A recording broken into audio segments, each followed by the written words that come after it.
မင်္ဂလာပါဗျာအားလုံးပဲကိုစိတ်နဲ့ဖြာကြမ်းမှာချမ်းသာကြပါစေကျွန်တော်တို့ဒီကနေ့တော့လွတ်တော်တဲ့ဒီကြဲကြဲလောင်လောင်ပေါ်ထွက်လာတဲ့ပြည်သူစစ်မှုထမ်းကိစ္စပေါ့ပြည်သူစစ်မှုထမ်းခေါ်ဆောင်ရမှာတဲ့ဥပဒေနည်းဥပဒေများကိုကျော်လွန်ပြီးတော့လှုပ်ဆောင်နေမှုနဲ့ပတ်သက်ပြီးတော့ဇူလိုင်လ22ရက်နေ့ကကျင်းပခဲ့တဲ့ပြည်သူလွတ်တော်အစည်းအဝေးမှာခန္တီမဲဆန္ဒနဲ့ပြည်သူလွတ်တော်ကိုယ်စားလှယ်ဦးကုံဝမ်းသူမင်းမြန်းခဲ့တာလေးတွေကျွန်တော်တို့နားထောင်ကြည့်ကြအောင်ပေါ့ဗျာနော်ဒီကနေ့တော့ဟုတ်ကဲ့ပါခ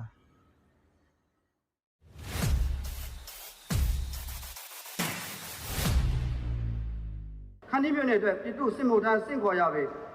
စကိုင်းတိုင်းဒေသကြီးအစိုးရဖွဲ့လူရဲခွဲတန်းရအပတ်စဉ်တစ်ခုတွေ6အုံလုံးသတ်မှတ်ပေးထားကြောင်းသိရှိရပါတယ်ပြည်သူစစ်မှုထမ်းတွေပတ်သက်ရဲ့ကျွန်တော်တို့လွတ်တော်ကိုယ်စားလှယ်များကျေးရွာများတို့ကင်းစင်ရပေပြည်သူစစ်မှုထမ်းဥပဒေနည်းဥပဒေများကိုပြည်သူများသိရှိနိုင်ရရှင်းလင်းလက်ရှိပါတယ်ကျွန်တော်တို့ကိုယ်စားလှယ်များအနေဖြင့်ပြည်သူစစ်မှုထမ်းဥပဒေနည်းဥပဒေများကိုအများပြည်သူသိရှိနားလည်အောင်ရှင်းလင်းချက်ပြတော်လဲအုပ်ချုပ်ရေးအဖွဲ့မှပြည်သူစစ်မှုထမ်းဥပဒေနည်းဥပဒေများနဲ့ပတ်သက်ပြီးရပ်ကွက်ကျေးရွာများရှိပြည်သူများသိရှိအောင်ကြည်ကြဲပြန့်ပြန့်ရှင်းလင်းချက်ပြမှုအားနည်းနေသည်ကိုလက်လာသိရှိရပါတယ်။မိမိတို့ကိုယ်စားလှယ်များအနေဖြင့်ပြည်သူစစ်မှုထမ်းစင့်ခေါ်ရတဲ့ဥပဒေနည်းဥပဒေများနဲ့အညီတောက်ဆောင်ရန်အုပ်ချုပ်ရေးအဖွဲ့များနဲ့အကြိမ်ကြိမ်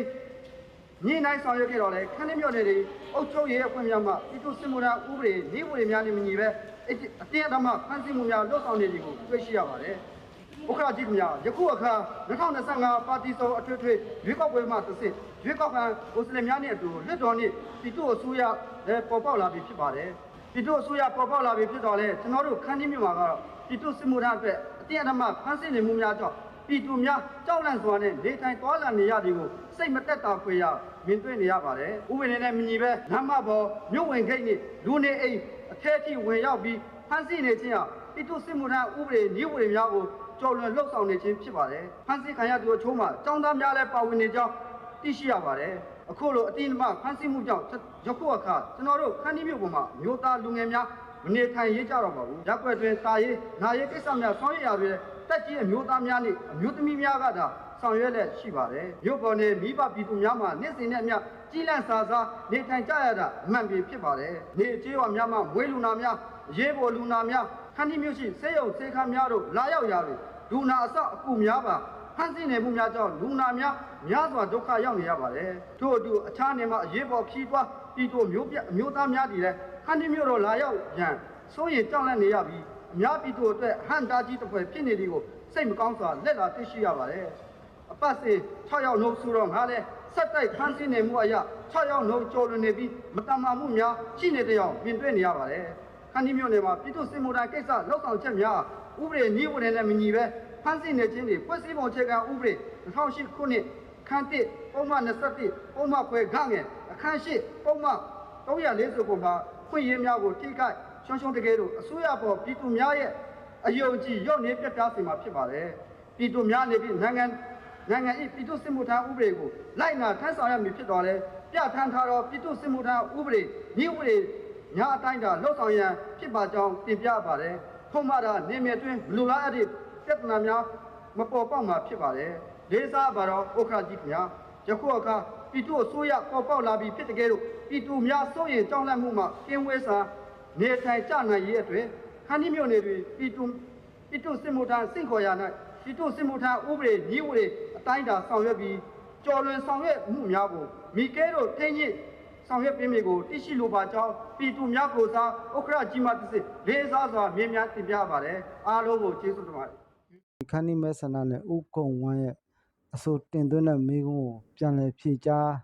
းသွားတဲ့ပြည်ထောင်ဝန်ကြီးဌာနဒုတိယဝန်ကြီးဗိုလ်ချုပ်မင်းသူရဲ့ဖြေကြားချက်ကိုကျွန်တော်တို့နားထောင်ကြအောင်ဗျာတာဝန်ထမ်းဆောင်ရဥပဒေမျိုးတွေများနဲ့ဒီစင့်ခေါ်တဲ့အခါတာဝန်ရှိသူများနေဒီနေ့မှာခက်ခဲများစွာကြိုးပြရကြောင်းလည်းသိရှိရပါတယ်။လူကဲ့သို့တင်းကြောင်သူများကိုတွားရောက်ရာလမ်းကြီးများနဲ့စောင့်ကြည့်စင့်ခေါ်ခြင်းညီများနဲ့ဝင်ရောက်စင့်ခေါ်ခြင်းများဟာတာဝန်ရှိသူများကဆောင်ရွက်တဲ့အခါမှာလည်းညာပြည်သူများအမြင်မှာအထမဖန်တီးသဘောများကိုဖြစ်ကြောင်းသိရှိရပါတယ်။အဲဒီမျိုးနဲ့ပြီးဒီစစ်မှုထမ်းများစင့်ခေါ်ရမှာဥပဒေနဲ့ညီစစ်မှုထမ်းဆောင်ရလက်ကျသူများအောင်စစ်စင်ရစင့်ခေါ်ခြင်းတွေရင်းမှုရပြောပြသူများရဲ့မိစင်းကိုမြို့ထွက်လုံရင်းကင်များမှာ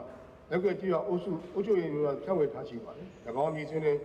ပြည်သူ့စစ်မှုထမ်းရဲ့တင်းရှောင်သူများကိုမြို့ဝင်မြို့ထွက်စစ်ဆေးကိန်းများနဲ့စစ်ဆေးတွေ့ရှိနေ၎င်းရက်ကွက်ကြီးအောင်အုပ်စုတင်နေပြည်တော်ကျွင်းနဲ့တရားဥပဒေစိုးမိုးရေးအတွက်အစင်းစစ်ဆေးချိန်များနဲ့စစ်ဆေးတွေ့ရှိတော်၎င်းပြည်သူ့စစ်မှုထမ်းဤဥပဒေများနဲ့ညီစစ်မှုထမ်းများဆင့်ခေါ်လျက်ရှိပြီးစစ်ခေါ်ချိန်တွင်ရောင်းတဲ့တင်းဖို့ရတက်ခွက်သူ16ဦးရှိတဲ့အတွက်ကိုလည်းပြည်သူ့စစ်မှုထမ်းဥပဒေနဲ့ညီအမှုခွင့်အရေးယူနိုင်ရေးကိုလည်းဆောင်ရွက်ထားရှိရပါတယ်အလို့တော်ကိုယ်တိုင်မေးတယ်မှာပါတဲ့ခိုင်လူမျိုးနဲ့အတွင်း